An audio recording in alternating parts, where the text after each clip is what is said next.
Hi అండి. అందరికీ నమస్తే. నేను మీ గీత. నా రాక్షసుడు పార్ట్ 49. విమల భూమిని ప్రశాంతంగా తిననివ్వండ్రా. తర్వాత రూమ్లోకి వెళ్ళి కొట్టుకోండి. నందన్ అంత టైం ఏమీ లేదు. మా అన్నయ్య ఆఫీస్కి వెళ్ళాలని కాల్ చేస్తున్నాడు. బావ వెళ్దామా? పెదనాన్న వెయిట్ చేస్తున్నాడు. కృష్ణ పల్లవితో టాబ్లెట్స్ వేసుకుని విశ్రాంతి తీసుకో. ఎక్కువసేపు కూర్చోకొని తన నుదుటి మీద ముద్దు పెట్టి వెళ్తూ వెళ్తూ టిఫిన్ తింటున్న భూమి తల మీద చెయ్యి వేసి నిమిరి వెళ్ళాడు. తను తినడం పూర్తయ్యాక పల్లవి పక్కన కూర్చుని తన పొట్ట మీద చెయ్యి వేసి ఎలా ఉంది హెల్త్ అని అంది. ప్రస్తుతానికి బాగానే ఉంది, కానీ కాసేపు నడిచినా కూడా బాగా ఆయాసం వస్తుంది. భూమి ఓ ఎందుకు అమ్మని ఇబ్బంది పెడుతున్నారు? తను బాగా ఉంటేనే కదా మిమ్మల్ని బాగా చూసుకుంటుంది. మీరు తన్ని ఇబ్బంది పెట్టారు అంటే తనకి కష్టం అవుతుందని పల్లవి పొట్ట మీద చెయ్యి వేసి చెప్తుంటే భూమి మాటలకు స్పందించి పిల్లల కాళ్ళతో తంతున్నారు. అమ్మని ఇబ్బంది పెట్టమని. పల్లవి అమ్మ ఆంటీ బేబీ కదలికలు తెలుస్తున్నాయి అంది హ్యాపీగా. భూమి కూడా అవునే, నన్ను కిక్ చేశారు ఇద్దరూ ఒకేసారి. నిన్ను ఇబ్బంది పెట్టం ఇక నుంచి సరేనా అని అంటున్నారు అని అంది. విమల ఇప్పుడు 5వ నెల పూర్తయి 6 తరబడుతుంది కదా. ఇలా జరగడం మామూలే. ఈ మంత్లోనే బేబీ కదలికలు తెలుస్తాయి. భూమి పద కాసేపు అలా వాకింగ్ చేద్దామని తన్ని తోటలోకి తీసుకుని వెళ్ళింది. ఓ అరగంట వాకింగ్ చేసి అక్కడ ఉన్న బెంచ్ మీద అమ్మ బాబోయ్ నా వల్ల కాదే అని కూర్చుంది. కాసేపు అలసట తీర్చుకుని భూమి చెయ్యి పట్టుకుని ఎలా ఉంది ఇప్పుడు నీకు? భూమి కంట కన్నీరు పెట్టుకుని ఎలా అవుతుందని అనుకోలేదు. నీకు తెలుసు కదా నాకు పిల్లలంటే ఎంత ఇష్టమో. పల్లవి పిచ్చిదానా, ఇప్పుడు ఏమయ్యింది? మీకేదో వయసు అయిపోయినట్టు మాట్లాడుతున్నావు. అప్పుడప్పుడు అలా జరగడం మామూలే భూమి. ఇలా కృంగిపోతే ఎలా చెప్పు? రేపు నాకు కొడుకు పుట్టిన తర్వాత నీకు కూతురు పుట్టిందనుకో, నా మేనకోడల్ని నా కొడుకిచ్చి పెళ్లి చేయాలి. ముందే చెప్తున్నా. భూమి నవ్వుతూ అబ్బా నీకు కొడుకు పుడతాడని ఎలా చెప్పగలవు? నా కడుపులో కవలలు ఉన్నారు కాబట్టి. అందులో ఒకరు బాబు ఇంకొకరు పాప అయ్యుంటారు. ఇద్దరు బాబులైతే అప్పుడు నీ కూతురు కోసం కొట్టుకు చేస్తారు. భూమి నవ్వుతూ ఆపవే బాబు నీ మాటలు. బేబీస్ కూడా వింటారు. వినని వారు కూడా తెలియాలి కదా అత్త కూతురంటే ఎంత డిమాండ్ ఉంటుందో అని. విమల వచ్చి పల్లవి పద కాసేపు పడుకో. భూమి అత్తయ్య అని చెప్పి పల్లవి చెప్పిన మాటలన్నీ కూడా తనకు చెప్పింది. తను నిజంగానే మరి నా మనవరాలంటే అంత మాత్రం ఉంటుంది కదా. భూమి లేనివారి కోసం ఇప్పుడు ఎందుకు అత్తయ్య? విమల నువ్వు అలా ఎలా డేలా పడిపోకు భూమి. ఏమో మళ్ళీ వచ్చే సంవత్సరానికి నువ్వు కడుపుతో ఉంటావేమో ఎవరికి తెలుసు. నీ మాట నిజం అవ్వాలని కోరుకుంటున్నాను అత్తయ్య అని అంది భూమి. పల్లవి తప్పకుండా అమ్మ మాట నెరవేరుతుంది, చూస్తూ ఉండు. ఇకిద్దరూ లోపలికి పదండి. భూమి నువ్వు కూడా పల్లవి గదిలో ఉండి విశ్రాంతి తీసుకో అని వాళ్ళని లోపలికి తీసుకుని వెళ్ళింది. అలాగే అత్తయ్య అని పల్లవితో కలిసి గదిలోకి వెళ్ళి మందులు వేసుకోమని ఇచ్చింది. విమల వాళ్ళకి పండ్ల రసం తీసుకొచ్చి ఇచ్చి పల్లవి భూమి చెయ్యి పట్టుకుని ఎలా ఉన్నావు నువ్వు అంది. భూమి కనిపిస్తున్నా కదే బాగానే ఉన్నా. బయటకు బాగానే ఉన్నావు, మరి లోపల? అన్నయ్య నిన్ను ఎలా చూసుకుంటున్నాడు? మీ అన్నయ్య నన్ను ఎలా చూసుకుంటున్నాడో నీకు తెలీదా? అన్నయ్య గురించి నాకు తెలుసు, కానీ నువ్వు చెప్పు. నిజం చెప్పనా అబద్ధం చెప్పనా? రెండూ చెప్పు. ఇక్కడికి వచ్చిన కొత్తలో ఒకదాన్నే చాలా భయం వేసింది. మీ అన్నయ్య నా ఇష్టంతో పని లేకుండా నన్ను బలవంతంగా అనుభవించేవాడు. అప్పుడు నాకు చాలా నొప్పిగా ఉండేది. వద్దు అన్నప్పుడు నా దగ్గరికి రాలేదు. రీతు వచ్చి నన్ను చెక్ చేసి నాకు కొన్ని రోజులు దూరంగా ఉండమని చెప్పింది. ఆ రోజు నుండి నాకు దూరంగా ఉన్నారు. రీతు నన్ను తన ఇంటికి తీసుకుని వెళ్ళి అక్కడే ఉంచింది. అప్పుడు మీ అన్నయ్య నా పక్కన లేడు. నా మనసుకు ప్రశాంతంగా అనిపించింది. కానీ రాత్రి వచ్చి నన్ను గట్టిగా హత్తుకుని పడుకునేవాడు. అప్పుడు నాకు ఎలా అనిపించిందో తెలుసా? ఒంట్లో వణుకు పుట్టేది. మధ్యరాత్రిలో నన్ను బలవంతం చేస్తాడేమోనని భయం వేసింది. కానీ ఎప్పుడూ ఆయన అలా చేయలేదు.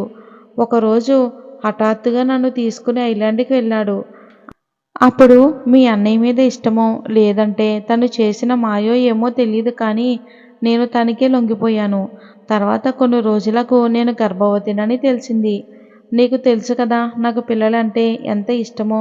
నేను హ్యాపీగా ఉండకూడదు అని ఆ దేవుడు కూడా అనుకున్నాడేమో. నా బేబీని నా నుండి దూరం చేశాడు అని కన్నీళ్లు పెట్టుకుంటుంది భూమి. పల్లవి, ఏ మీకంత వయసేమీ అయిపోలేదు నువ్విలా ఏడవడానికి.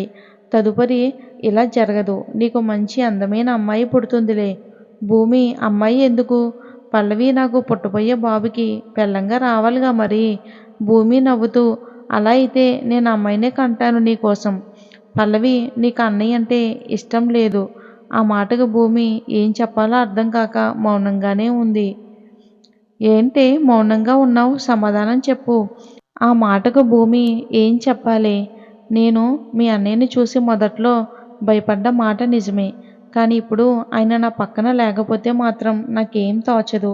ఎప్పుడూ నా పక్కనే ఉండాలి అనిపిస్తుంది. పల్లవి, మరి ఇదే నే ప్రేమ అంటే? మా అన్నయ్య నీ మీద ఉన్న ప్రేమను మాటల్లో చెప్పలేకపోవచ్చు. కానీ తన చేతులతో చూపిస్తున్నాడు. నువ్వు కూడా అన్నయ్యని ఇష్టపడుతున్నావు. ఎలా చెప్పాలో నీకు అర్థం కావటం లేదు అంతే. నువ్వు అన్నయ్యని ఎంత మిస్ అవుతున్నావో నీ మాటల్లోనే తెలుస్తుంది. తను ఆఫీస్లో ఉన్నా కూడా నువ్వు ఎలా ఉన్నావని ఆలోచిస్తూ ఉంటాడు. ఇద్దరూ కూడా గొప్పోళ్ళే బాబు. మిమ్మల్ని ఎలా అర్థం చేసుకోవాలో కూడా మాకు తెలియడం లేదు. భూమి, మా గురించి వదిలే. ఇప్పటికే చాలాసేపు కూర్చున్నావు. ఇక విశ్రాంతి తీసుకో. నేను మళ్ళీ వస్తాను అని తన అమ్మ దగ్గరికి వెళ్ళింది. భూమి అలా వెళ్ళగానే తన పక్కన ఉన్న ఫోన్ తీసుకుని, అన్నయ్య, విన్నావుగా నువ్వు భూమి మాటలు? తను నిన్ను ప్రేమించడం మొదలుపెట్టిందిరా అని తన అన్నయ్యతో చెప్పింది. తన్ని సాయంత్రం వచ్చిన తర్వాత అలా బయటికి తీసుకుని వెళ్ళు. రాజు అని కాలు కట్ చేశాడు. నువ్వు ఇలా నీ మూగ భాషలో చెప్తే ఎలా అర్థమవుతుంది తనకి? నువ్వు తన్ని చూసుకున్న విధానంలోనే తనకు అర్థమయ్యింది నువ్వు తన్ని ఎంతలా ప్రేమిస్తున్నావో అని. అబార్షన్ అయినప్పుడు తను అందరికీ కనిపించేలా కన్నీళ్లు పెట్టుకుంటే, కానీ నువ్వు మాత్రం నీలో నువ్వే నలిగిపోయావు.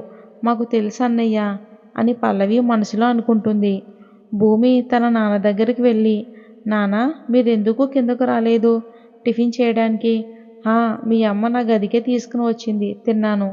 కిందకి రావచ్చు కదా.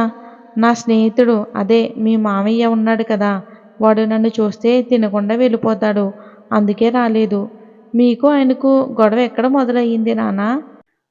మీరు బెస్ట్ ఫ్రెండ్స్గా ఉండేవారు. మరి ఇప్పుడు ఎందుకు శత్రువులుగా మారారు? అది చాలా పెద్ద కథ. దయచేసి చెప్పండి నాన్న, ప్లీజ్. నాకు కూడా తెలుసుకోవాలని ఉంది, తెలియాలి కూడా. అసలు రాజు వాళ్ళ నాన్నగారికి మీకు గొడవ ఎందుకు? అసలు ఎందుకు ఒకరంటే ఒకరికి పడదు? ఆయన మిమ్మల్ని చూస్తే చాలా కోపంగా మారిపోతారు. ఎందుకు? వాడు నేను బెస్ట్ ఫ్రెండ్స్ అమ్మా.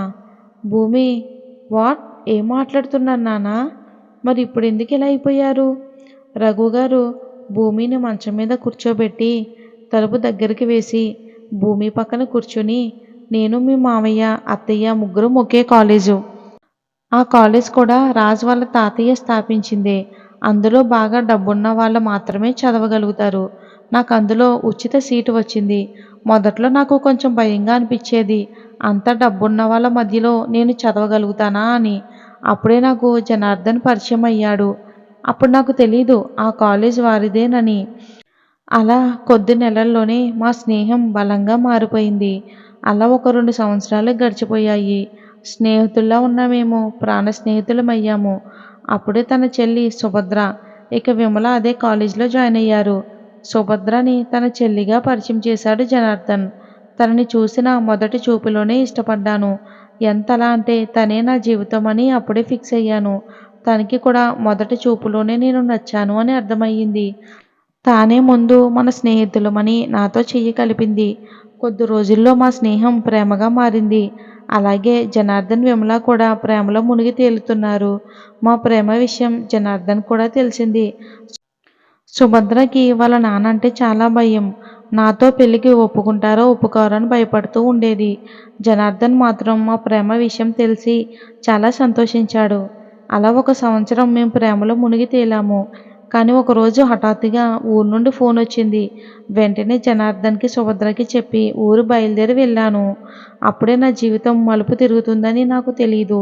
భూమి, ఏం జరిగింది నాన్న అని అడిగింది. నా చిన్నప్పుడే అమ్మా నాన్న ఒక ప్రమాదంలో చనిపోయారు. అప్పటి నుండి మీ అమ్మమ్మ, నా మేనత్తైన రాజేశ్వరి అత్తే నన్ను చూసుకుంది. ఆకస్మికంగా అనారోగ్యం పాలయ్యింది. ఆఖరి చూపుగా నన్ను చూడాలి అని కోరడంతో నేను వెంటనే అక్కడికి వెళ్ళాను. మా అత్తని అలా మంచంలో చూడగానే నాకు చాలా బాధగా అనిపించింది. దగ్గరికి వెళ్ళి తన చెయ్యి పట్టుకుని అత్త అన్నాను. రఘు వచ్చావా? ఎలా ఉన్నావురా అంది. నువ్వు ఇలా ఉంటే నాకు ఒకసారి కూడా చెప్పాలి అనిపించలేదా అత్త? రే బావా, నువ్వు కూడా నాకు చెప్పలేదు కదరా. అమ్మే నీకు చెప్పొద్దు అంది. నాకు ఎక్కువ సమయం లేదు రఘు. నీతో ఒక మాట చెప్పాలి. రఘు చెప్పత్తా. అంటే ఈ సమయంలో ఇలా అడుగుతున్నానని నన్ను తప్పుగా అనుకోకు రఘు. అలా ఎప్పటికీ అనుకోనత్తా. ఏం చెప్పాలో చెప్పండి. నా కూతురు మాలతిని నువ్వు పెళ్లి చేసుకోవాలి రఘు అని అంది. ఆ మాట విన్న రఘు ఒక్కసారిగా షాక్లో ఉండిపోయాడు. ఆ మాట వినగానే రఘు నోటమాట రాలేదు. అత్తా, ఏమంటున్నావు నువ్వు? మాలతి లోకం తెలియని పిచ్చిదిరా. దాన్ని ఎవరి చేతిలోనో పెట్టాలి అన్నా నాకు భయంగా ఉంది రఘు. ఈ అత్త ఆఖరి కోరిక తీరుస్తావు కదా? అప్పుడు నాకేం చెప్పాలో అర్థం కాలేదు. నాకు మొదట గుర్తొచ్చింది సుభద్రే. ప్రేమ బంధమా, పెంచిన బంధమా అని సందిగ్ధంలో ఉండిపోయాడు రఘు. ఆఖరికి పెంచిన బంధానికి తల వంచి మా అత్తకి మాట ఇచ్చాను. నేను మాట ఇవ్వగానే సంతోషంలో ప్రాణాలు విడిచింది మా అత్త. అలా 11 రోజులు నేను అక్కడే ఉండి అన్ని కార్యక్రమాలు ముగించాను. తిరిగి కాలేజ్కి వచ్చాను. నేను రాగానే సంతోషంగా నా ముందు వచ్చి నన్ను కౌగిలించుకుంది. సారీ, మీ అత్తయ్య చనిపోయారని తెలిసింది. రఘు సుభద్ర నుంచి దూరం జరిగి తనకు ఆరోగ్యం పూర్తిగా పాడైపోయి చనిపోయింది సుభద్ర. నేను నీతో ఒక ముఖ్యమైన విషయం గురించి మాట్లాడాలి. అందుకే వచ్చాను. రఘు మొహంలోకి చూస్తూ ఏమైంది రఘు, అలా ఉన్నావు అని అడిగింది సుభద్ర. నీ మొహంలో బాధ స్పష్టంగా కనిపిస్తుంది. ఇద్దరూ అక్కడ ఉన్న చెట్టు కింద కూర్చొని రఘు ఊరిలో జరిగింది మొత్తం చెప్పాడు. అంతా విన్న సుభద్ర కళ్ళ వెంట కన్నీళ్లు కారుస్తుంది. అది చూసిన రఘు, సుభద్ర, నువ్వు నన్ను క్షమిస్తావని అనుకోను, కానీ నేను మోసం చెయ్యాలని అనుకోలేదు. అందుకే చెప్తున్నాను, మన ప్రేమను ఇక్కడితో ముగిద్దాం. సుభద్ర చిరునవ్వుతో, నీ నిర్ణయంలో తప్పు లేదు రఘు. నిన్ను బిడ్డలా పెంచిన అత్త కూతురికి నువ్వు మంచి జీవితం ఇవ్వగలవు అని తను నీ దగ్గర అలా మాట తీసుకుంది. నీ చదువు అయిపోయాక పెళ్లి చేసుకుంటావా? ఇంకా దాని గురించి ఏమీ ఆలోచించలేదు. నేను ఊరు వెళ్తున్నా. ఇంకా సర్టిఫికెట్లు తీసుకోవటానికి వచ్చాను. నిన్ను కలిసి నీతో విషయం చెప్పాలి అని అనుకున్నాను. రఘు సుభద్ర చేతులు పట్టుకుని, సారీ, నా వల్ల నీ మనసు కష్టపడుతుందని తెలుసు సుభద్ర అని అన్నాడు. సుభద్ర రఘు చెయ్యి పట్టుకుని, నువ్వెక్కడ ఉన్నా హ్యాపీగా ఉండాలని ఏడుస్తూ వెళ్ళిపోయింది. ఆ తర్వాత మీ అమ్మని పెళ్లి చేసుకోవటం, నువ్వు పుట్టడం, తర్వాత చాలా సంవత్సరాలకి సుభద్రాన్ని చూడటం, నీ పెళ్ళి రాజుతో జరగడంతో అప్పుడు తెలిసింది సుభద్ర జీవితంలో ఏం జరిగిందో. తన చెల్లిని మోసం చేశానని మీ మామయ్యకి నా మీద కోపం, ద్వేషం అన్నీ వచ్చాయి. రఘు చెప్పింది విని ఏడుస్తూ, ఎందుకు ఇలా జరిగింది నాన్నా? పాపం కదా ఆంటీ. రఘు కూడా బాధగా, అవును, నా వల్లే తన జీవితం ఇలా అయ్యింది బుజ్జమ్మ. కానీ విధి చేతిలో మనం అందరం ఆట బొమ్మలుగా మారక తప్పదు కదా. రాజ్ నిన్ను నా మీద కోపంతోనే పెళ్లి చేసుకున్నాడు, కానీ నిన్ను చాలా ప్రేమిస్తున్నాడు. ఆ ప్రేమ నీకు ఎలా చెప్పాలో తెలియక నువ్వు ఎక్కడ తనకి దూరం అవుతావో అని నిన్ను పెళ్లి చేసుకున్నాడు. మరి ఇది ఫ్రెండ్స్, వచ్చే భాగంలో ఏం జరిగిందో తెలుసుకుందాం.